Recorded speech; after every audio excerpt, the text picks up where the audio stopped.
こんにちは。ワンタチャンネルです。いつもご視聴いただきありがとうございます。今日の動画は前回宝探しに行った時にぶっ壊してしまったサンドスコップ、これを再改造します。網が壊れた。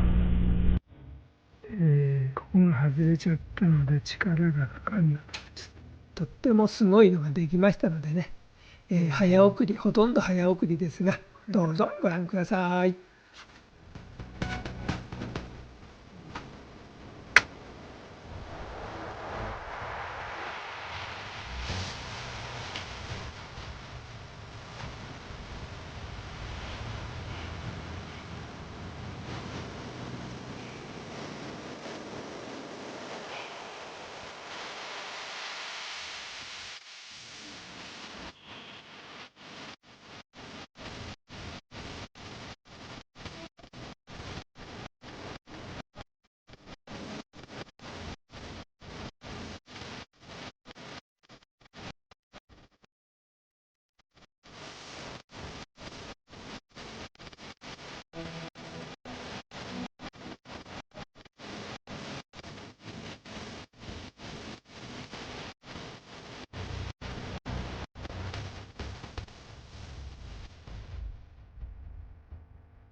最後までご視聴ありがとうございました。今日の動画はいかがだったでしょうか。これからも楽しいことや面白そうなことをアップしていきたいと思います。また見てください。バイバイ。